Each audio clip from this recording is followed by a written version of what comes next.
વિદ્યાર્થી મિત્રો, ગયા લેક્ચરની અંદર આપણે વાત કરી હતી શહેરી પ્રશાસનની અંદર નગરપાલિકા, મહાનગરપાલિકા, એના કાર્યો, એના વહીવટી કાર્યકર્તાઓ, આના વિશે આપણે સમજ ગયા લેક્ચરમાં મેળવી હતી. હવે આપણે કલેક્ટર વિશે જાણવાનું છે. તો ચાલો કલેક્ટર વિશે જાણીએ. કલેક્ટર જિલ્લાના વહીવટી વડા ગણાય છે. જિલ્લાના જો કોઈ વહીવટી વડા હોય તો એ કોણ છે? કલેક્ટર છે. તે કલેક્ટર ઉપરાંત જિલ્લા ન્યાયાધીશ અને જિલ્લા ચૂંટણી અધિકારી તરીકેની કામગીરી પણ કરે છે. જિલ્લા અધિકારી એમાં ખાસ કરીને જિલ્લાના વહીવટી વડા તો એ ગણાય જ છે, પણ એની સાથે સાથે એ જિલ્લાના ન્યાયાધીશ અને જિલ્લાના ખાસ કરીને ચૂંટણી અધિકારી તરીકેની કામગીરી પણ તેઓ કરે છે. ઉમેદવારની પસંદગી કેન્દ્રીય જાહેર સેવા આયોગ એટલે યુનિયન પબ્લિક સર્વિસ કમિશન મારફત થાય છે. એનાથી એના દ્વારા બઢતી મળે છે. તેમને રાજ્ય સરકાર નિમણૂક આપે છે.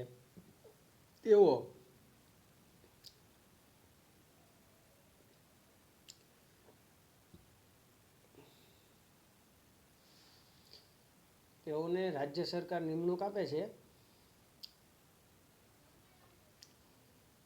અને જિલ્લામાં વહીવટી વ્યવસ્થા જાળવવાનું કાર્ય કરે છે.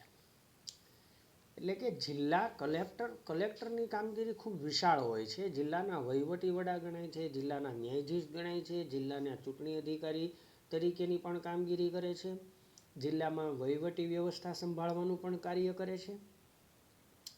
જિલ્લામાં જીવન જરૂરિયાતની ચીજવસ્તુઓની અછત ન સર્જાય તે નિશ્ચિત કરવાનું કાર્ય કલેક્ટરનું હોય છે. જિલ્લાની અંદર જે જીવન જરૂરિયાતની ચીજવસ્તુઓ છે એની અછત ન સર્જાય તે નિશ્ચિત કરવાનું કાર્ય કોનું હોય છે? કલેક્ટરનું હોય છે. કલેક્ટર સમગ્ર જિલ્લાના વડા ગણાય છે. એટલે એમ કહી શકાય કે જે રાજાની પહેલાં પ્રાચીન સમયમાં જે સત્તા હતી કે જે તે પ્રદેશના રાજા એ અત્યારે વર્તમાન સમયમાં કલેક્ટરની છે, જિલ્લા પૂરતી. તો અહીંયા આપણે વાત કરીએ કે જે જિલ્લા કલેક્ટરની આ નિમણૂક રાજ્ય સરકાર દ્વારા કરવામાં આવે છે અને રાજ્ય કેન્દ્ર લેવલની જે પરીક્ષા હોય છે યુનિયન પબ્લિક સર્વિસ કમિશન, જેમાં એ પરીક્ષા પાસ કરી અને બઢતી દ્વારા એમને આ પદ પ્રાપ્ત થાય છે. તો આમ જિલ્લાના વહીવટી વડા જિલ્લાના જીવન જરૂરિયાતની ચીજવસ્તુની અછત ન સર્જવા દે એનું પણ કાર્ય એ કરે છે. તો એ સમગ્ર જિલ્લાના એમ કહી શકાય કે વડા ગણાય છે. હવે પંચાયતી રાજમાં કલેક્ટરની ખાસ કરીને શું ભૂમિકા હોય છે? તો આપણે જોઈએ કે જિલ્લા સ્તરે તમામ વિભાગોના કામોનું સંકલન અને સંચાલન કરે છે. જિલ્લા સ્તરે જે તે કામ હોય એ તમામ કાર્યોનું સંકલન અને સંચાલન એ કરે છે. સમગ્ર જિલ્લાના વિકાસ માટે બનેલી જિલ્લા આયોજન સમિતિના સચિવ કલેક્ટર હોય છે. સમગ્ર જિલ્લાના વિકાસ માટે બનેલી જિલ્લા આયોજન સમિતિના સચિવ કોણ હોય છે? કલેક્ટર હોય છે. તેઓ ગ્રામ પંચાયતની સભ્ય સંખ્યા નક્કી કરે છે. તે શું કરે છે? ગ્રામ પંચાયતની સભ્ય સંખ્યા નક્કી કરે છે. ગ્રામ પંચાયતમાં અનામત બેઠકોની ફાળવણી પણ કરે છે. ગ્રામ પંચાયતની અંદર જે અનામત બેઠકો હોય છે એની ફાળવણી કોણ કરે છે? કે કલેક્ટર. તેઓ ગ્રામ પંચાયતની સભ્ય સંખ્યા નક્કી કરી ગ્રામ પંચાયતમાં અનામત બેઠકોની ફાળવણી કરે છે. અનુસૂચિત જાતિ, અનુસૂચિત જનજાતિ, સામાજિક અને શૈક્ષણિક રીતે પછાત વર્ગના લોકો તથા મહિલાઓ માટે સરપંચનો હોદ્દો અનામત રાખવાનો નિર્ણય કરે છે. અનુસૂચિત જાતિ હોય, અનુસૂચિત જનજાતિ હોય, સામાજિક અને શૈક્ષણિક રીતે પછાત વર્ગના લોકો અને મહિલાઓ માટે સરપંચનો હોદ્દો શું હોય છે? અનામત રાખવાનો એ નિર્ણય કરે છે. હવે એની પ્રવૃત્તિ શું છે? અહીંયા એક શિક્ષક પ્રવૃત્તિ કરીને આપણને પેરેગ્રાફ આપ્યો છે કે કેન્દ્રીય જાહેર સેવા આયોગ દ્વારા લેવાતી પરીક્ષા અંગે વિદ્યાર્થીઓને માર્ગદર્શન આપવું, IAS, IPS, IFS અંગે માહિતી આપવી, જિલ્લા કક્ષાએ ફરજ બજાવતા IAS કક્ષાના અને IPS કક્ષાના અધિકારીઓના નામ જણાવવા. રાજ્ય જાહેર સેવા આયોગ દ્વારા એટલે કે GPSC દ્વારા લેવાતી જાહેર પરીક્ષા અંગે માહિતી આપવી. તો અહીંયા એમ કહી શકાય કે જુદી જુદી એ IAS, IPS અને IFS નામના કેડરવાળી પરીક્ષા UPSC દ્વારા લેવાય છે, જ્યારે GPSC દ્વારા એટલે કે ગુજરાત પબ્લિક સર્વિસ કમિશન દ્વારા મામલતદાર અને નાયબ મામલતદાર, ડેપ્યુટી કલેક્ટર આવી પરીક્ષા એના દ્વારા લેવાતી હોય છે. હવે આપણે મામલતદાર વિશેની વાત કરીએ. જેવી રીતે જિલ્લાની અંદર કલેક્ટરની ભૂમિકા હોય છે, એમ તાલુકા લેવલે મામલતદારની ભૂમિકા હોય છે. તો એ જોઈએ. મામલતદાર એ તાલુકા કક્ષાના વહીવટી અધિકારી છે. મામલતદાર શું છે? તાલુકા કક્ષાના વહીવટી અધિકારી. તેઓની પસંદગી રાજ્ય જાહેર સેવા આયોગ એટલે કે ગુજરાતમાં GPSC દ્વારા લેવાતી પરીક્ષા દ્વારા અને બઢતીથી થાય છે. તેઓની પસંદગી રાજ્ય જાહેર સેવા આયોગ એટલે કે ગુજરાતમાં જે GPSC દ્વારા લેવાતી પરીક્ષા અને એના બઢતી દ્વારા થાય છે. મામલતદાર સરેરાશ 50 કે તેથી વધુ ગામોના સમૂહના બનેલા તાલુકાના મહેસૂલી વડા છે. 50 કે તેથી વધુ ગામોના સમૂહના બનેલા તાલુકાના મહેસૂલી વડા છે. તાલુકા ન્યાયાધીશ તરીકે કાયદાને વ્યવસ્થાની સ્થિતિ માટે કલેક્ટરને સીધી રીતે જવાબદાર છે. એટલે એ પણ અહીંયા આપણે જોઈ લીધું કે મામલતદારની ભૂમિકા જે છે એ સીધી કલેક્ટરને જવાબદાર છે. એટલે કે મામલતદાર અને કલેક્ટર બંને તાલુકા અને જિલ્લા કક્ષાએ વહીવટી વડા ગણાય છે. આ ઉપરાંત 50 કે તેથી વધુ ગામોના સમૂહના બનેલા એક જૂથના મહેસૂલી વડા તરીકે પણ મામલતદાર કાર્યરત હોય છે. સ્થાનિક સ્વરાજ્યની ચૂંટણીઓ માટે મતદાર યાદી તૈયાર કરાવવી, ચૂંટણીઓ યોજવી, વિવિધ પ્રકારના દાખલા અને પ્રમાણપત્રો આપવા, મધ્યાહન ભોજન યોજનાનું સંચાલન તથા નિયંત્રણનું કાર્ય, કુદરતી આપત્તિઓ સમયે રાહત બચાવની કામગીરી વગેરે કાર્યો કરે છે. આ મામલતદારના કાર્યો છે. કે મામલતદાર કયા કયા કાર્યો કરે છે? તો કે ખાસ કરીને સ્થાનિક સ્વરાજ્યની ચૂંટણીઓ માટે મતદાર યાદી એ તૈયાર કરાવે છે. ચૂંટણીઓ યોજવી, વિવિધ પ્રકારના દાખલા અને પ્રમાણપત્રો આપવા, મધ્યાહન ભોજન યોજનાનું સંચાલન અને નિયંત્રણનું કાર્ય પણ એ કરે છે. કુદરતી આપત્તિ સમયે બચાવ કામગીરી અને રાહતની કામગીરી વગેરે કાર્યો એ મામલતદાર દ્વારા થતા હોય છે. પણ એનું કાર્યક્ષેત્ર તાલુકા સુધી સીમિત હોય છે, જ્યારે કલેક્ટરનું કાર્યક્ષેત્ર જિલ્લા પૂરતું સીમિત હોય છે. તો અહીંયા આપણે સમજી શકીએ છીએ કે કલેક્ટર અને જે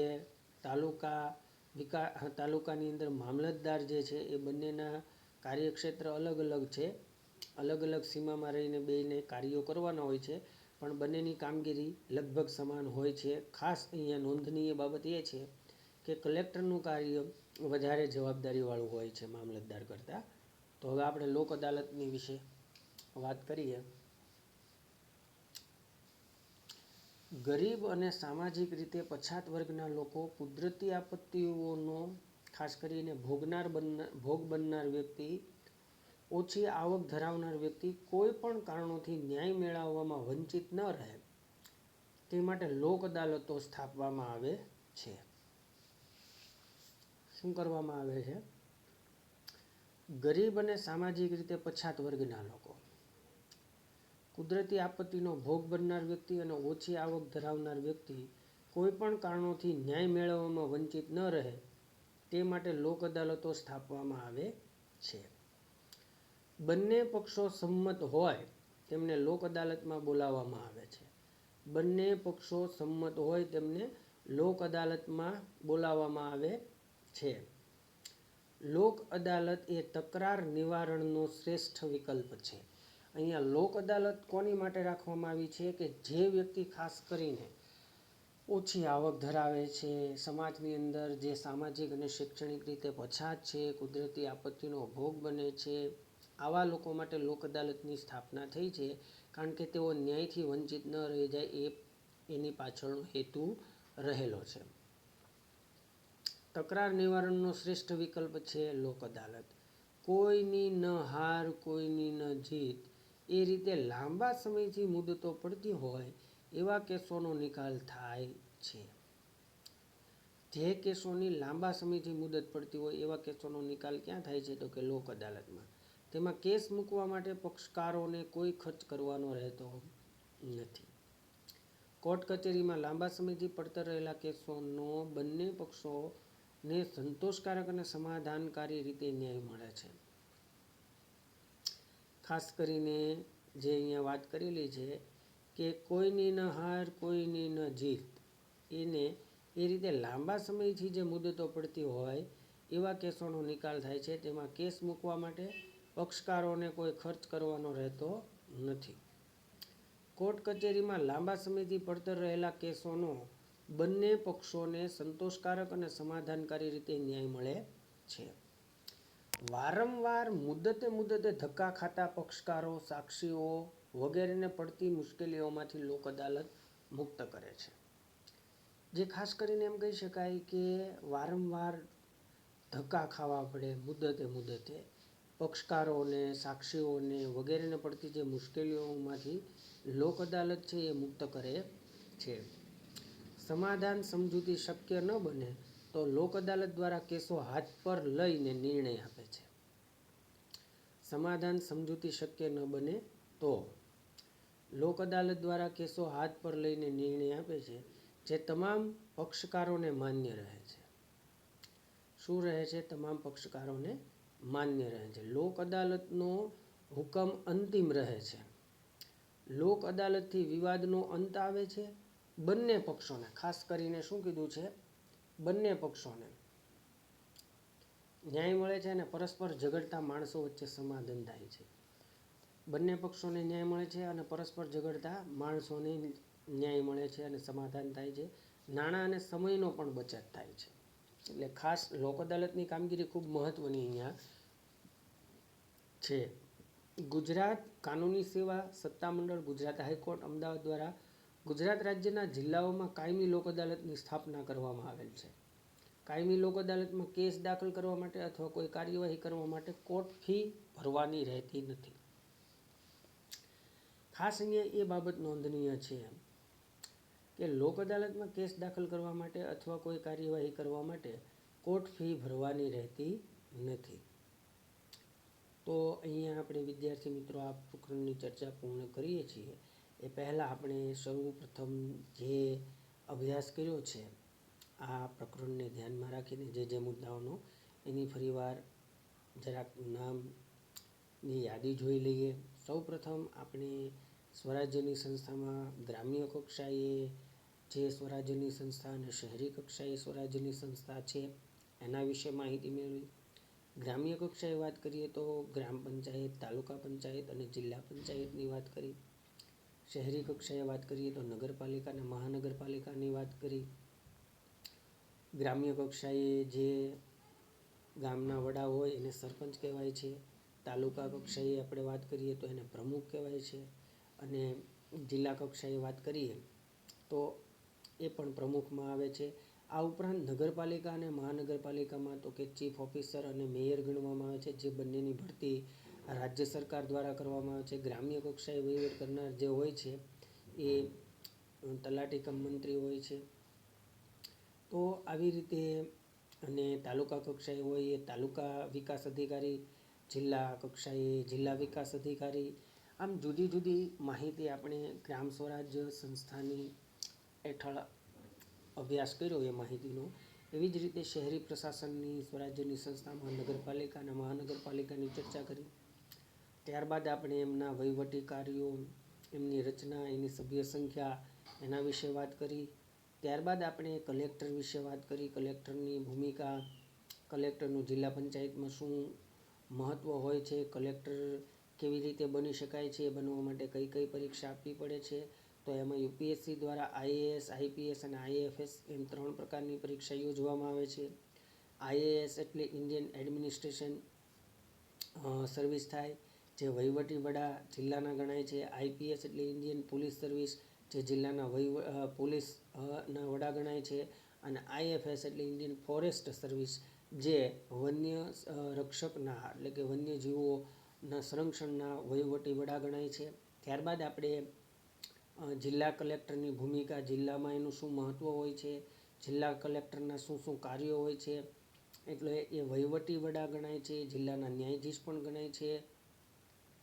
અને ખાસ કરીને જે એમ કહી શકાય કે ચૂંટણી વખતે જે જિલ્લાના મેઇન અધિકારી ગણવામાં એમને આવે છે. ત્યારબાદ આપણે એમના કાર્યોની સમજ મેળવી અને ત્યારબાદ આપણે મામલતદાર એટલે GPSC, Gujarat public service commission, મામલતદારના કાર્યો, એમની પરીક્ષા કઈ રીતે યોજાય છે, કઈ રીતે એ પરીક્ષા પાસ કરાય છે, એ પરીક્ષા પાસ કરવા માટે ગુજરાત સરકાર દ્વારા દર વર્ષે એ ભરતી થાય છે અને જીપીએસસીની પરીક્ષા લેવામાં આવે છે. ખાસ કરીને મામલતદારના કાર્યો શું હોય છે તો કે ચૂંટણીની જિલ્લા સ્થાનિક સ્વરાજ્યની ચૂંટણી માટે મતદાર યાદી તૈયાર કરવી, મધ્યાહન ભોજન યોજના હોય એનું સંચાલન અને નિયંત્રણ કરવું, કુદરતી આપત્તિઓના સમયે રાહત અને બચાવની કામગીરી એ એમના મુખ્ય કાર્યો છે. ત્યારબાદ આપણે વાત કરી લોક અદાલત વિશે. તો લોક અદાલત, વિદ્યાર્થી મિત્રો, તમે જાણો છો કે લોક અદાલત કોને કહેવામાં આવે છે? જ્યાં સમાજના નબળા વર્ગના, સામાજિક અને શૈક્ષણિક રીતે પછાત વર્ગના લોકો અને એમ કહી શકાય કે એ લોકો માટે જે લોકો ન્યાય મેળવવા માટે પૈસા વધારે ખર્ચી શકતા નથી અને એ લોકો ન્યાયથી વંચિત ન રહી જાય એટલા માટે લોક અદાલતની સ્થાપના થઈ. લોક અદાલત એ દરેક જિલ્લાની અંદર એક લોક અદાલત કાયમી ધોરણે સ્થાપવામાં આવેલ છે અને જે પક્ષકારો હોય છે, જે સાક્ષીઓ હોય છે, એને મુદતે ધક્કા ખાવા ન પડે, સમય, શક્તિ અને નાણાંનો વ્યય ન થાય એ માટે લોક અદાલત બંને વચ્ચે સમાધાનકારી વલણ અપનાવી અને એ કેસોનો ઉકેલ લાવે છે. તો આ અહીંયા જે આપણે માહિતી મેળવી, ખાસ કરીને લોક અદાલતમાં એક એવું કોટેશન ટાંકેલું છે કે કોઈની ન હાર અને કોઈની ન જીત. ઘણા સમયથી એમ કહી શકાય કે લાંબા સમયથી કેસો ચાલતા હોય અને મુદત ઉપર મુદત પડતી હોય, કોઈ નિર્ણય ન આવતો હોય, તો એવા કેસોનો પણ લોક અદાલતમાં સરળતાથી, સહજતાથી નિર્ણય આવી જાય છે. એ માટે પક્ષકાર દ્વારા જે કેસ કરવામાં આવે છે એ માટે એને કોઈ પણ પ્રકારની ફીસ એની પાસે લેવામાં આવતી નથી. તો આમ લોક અદાલતનું કાર્ય એક વિશિષ્ટ પ્રકારનું છે અને એ સમાજના એમ કહી શકાય કે બહોળા વર્ગને સ્પર્શતી અદાલત છે. કારણ કે આપણા દેશની અંદર જોઈએ તો આપણો દેશ એ ખેતી પ્રધાન દેશ છે. ખેતી પ્રધાન દેશની અંદર 70%થી પણ વધુ વસ્તી ખેતીમાંથી આજીવિકા મેળવે છે. ઉપરાંત એ લોકો નિરક્ષર છે અને એની પાસે એમ કહી શકાય કે આર્થિક રીતે સદ્ધરતા હોતી નથી. તો આવા લોકો સમાજના, ખાસ કરીને જે નબળા વર્ગમાંથી આવે છે અને જે સામાજિક અને શૈક્ષણિક રીતે પછાત છે, એવા લોકો માટે લોક અદાલતો એક આશીર્વાદ સમાન બની ગઈ છે. તો આ પ્રકરણ હેઠળ આમ આપણે આવા વિવિધ મુદ્દાઓની ચર્ચા કરી છે. તો આશા રાખું છું કે આ તમામ મુદ્દાઓનો તમે સારી રીતે અભ્યાસ કર્યો હશે, એનું દૃઢીકરણ પણ સારી રીતે કરશો. સ્થાનિક સરકાર પ્રકરણ 16, જેની આપણે સંપૂર્ણ ચર્ચા અહીંયા આ લેક્ચરમાં પૂર્ણ કરીએ છીએ. અને આ પાઠની અંદર જે મુદ્દા એવા છે, ખાસ એ શહેરી પ્રશાસન સંસ્થાઓના હોય કે ગ્રામીણ પ્રશાસન સ્વરાજ્યની સંસ્થાઓના હોય કે પછી કલેક્ટર, મામલતદાર, જિલ્લા પંચાયત અધિકારી, જિલ્લા વિકાસ અધિકારી હોય, તાલુકા વિકાસ અધિકારી હોય કે તલાટી કમ મંત્રી હોય, જે આપણા સમાજની અંદર આપણે જે જોઈએ છીએ રોજબરોજ વહીવટી કાર્ય કરતા લોકો, એ આ જે અહીંયા જે આપણે જેના નામ લીધા, ખાસ કરીને તલાટી કમ મંત્રીથી લઈને જિલ્લા કલેક્ટર સુધીના, તો એ સમાજના બહોળા વર્ગને સ્પર્શે છે. એ દરેક વહીવટી વડા પોતપોતાના કાર્યક્ષેત્રમાં રહીને પોતાની ફરજ અદા કરે છે અને એના દ્વારા એમ કહી શકાય કે વહીવટ સરળતાથી અને સુગમતાપૂર્વક ચાલે છે. તો આપણે જાણીએ છીએ કે આપણે શાળામાં ભણીએ છીએ તો આપણા નામની નોંધણી, આપણું જે એક પ્રકારનું રજિસ્ટર આપણા વર્ગ શિક્ષક પાસે હોય છે, એમાં આપણું નામ, નોંધણી એ અને જન્મ તારીખ, જ્ઞાતિ, આ તમામ પ્રકારની માહિતી રજિસ્ટરમાં લખેલી હોય છે. એ જ માહિતી આપણે જોઈએ તો જેમ કે મતદાર યાદી તૈયાર કરવી હોય તો તાલુકા લેવલે મામલતદાર એ ભૂમિકા ભજવતા હોય છે અને મામલતદારથી ઉપર એ જિલ્લા કલેક્ટર ભૂમિકા ભજવતા હોય છે. અને જિલ્લા કલેક્ટરની જવાબદારી ખૂબ જ વિશાળ હોય છે અને એમની જવાબદારીનો વ્યાપ પણ વધારે હોય છે. કારણ કે એમને ઘણા બધા જવાબદારી અદા કરવાની હોય છે જિલ્લાના વહીવટી વડા તરીકે, જિલ્લાના ન્યાયાધીશ તરીકે અને જિલ્લાના ચૂંટણી અધિકારી એમ ત્રેવડી જવાબદારી જિલ્લા કલેક્ટરના શિરે હોય છે. તો આમ આશા રાખું છું કે અહીંયા તમામ મુદ્દાઓનો તમે સારી રીતે અભ્યાસ કર્યો છે અને એનું દૃઢીકરણ પણ સારી રીતે કરશો એ જ અપેક્ષા સાથે વિરમું છું. Thank you very much.